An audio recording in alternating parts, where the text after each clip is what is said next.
मित्रांनो, सिनेमात असं बऱ्याच वेळा दाखवलेलं असतं, की एखाद्या माणसाला अचानक हार्ट अटॅक येतो. मग त्याला ॲम्ब्युलन्समध्ये घालून पळवलं जातं वगैरे, वगैरे.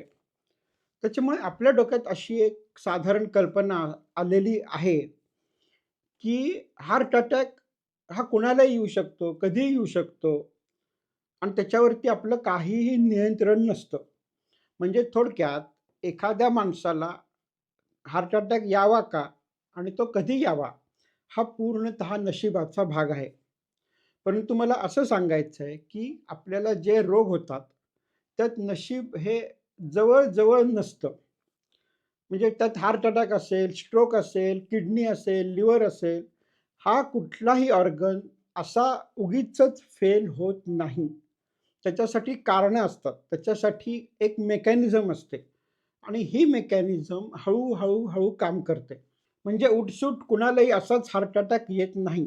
त्याच्या आधी साधारणतः 5 ते 10 वर्ष त्या माणसाच्या शरीरामध्ये बरेच बदल होत असतात. मग त्याच्या रक्तवाहिन्या टणक होत असेल, त्याला ब्लड प्रेशरचा त्रास असेल, डायबिटीसचा त्रास असेल, हे सगळं एकत्र करत अशा स्थितीला येतं, की मग त्याला हार्ट अटॅक येतो. त्याच्यामुळे असं आपण समजायला नाही पाहिजे, की हार्ट अटॅक येणं किंवा न येणं हा नशिबाचा भाग आहे. आणि नुसता हार्ट अटॅक नाही, तर असे बरेच प्रकारचे रोग आहेत, की जे आपल्याला नशिबाचे वाटतात, पण ते तसे नसतात.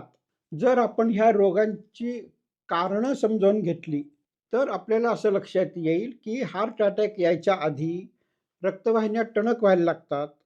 त्या टणक व्हायच्या आधी त्याच्यामध्ये डॅमेज व्हायला लागतं. ते डॅमेज व्हायच्या आधी आपण घाणेरडं आणि आरबट-चरबट मागचे एक 8-10 वर्ष खात असतो. म्हणजे ह्या सगळ्याचा एक स्टेपवर परिणाम होऊन शेवटी आपल्याला हार्ट अटॅक आलेला असतो. म्हणजे जेव्हा आपण बाहेर हॉटेलमध्ये जाऊन दारू पितो, काहीतरी घाणेरडं खातो, तर असा प्रत्येक इन्सिडन्स, प्रत्येक घटना ही त्या हार्ट अटॅककडे नेणारी एक पायरी ठरत असते. आणि ह्या पायरी-पायरीनी चढत आपण त्या हार्ट अटॅकपर्यंत पोहोचलेलो असतो. आणि ॲक्चुअली जेव्हा आपल्याला हार्ट अटॅक येतो, तेव्हा आपल्याला वाटतं, की मी तर काहीच केलेलं नाहीये आणि तरी मला कसा काय हार्ट अटॅक आला?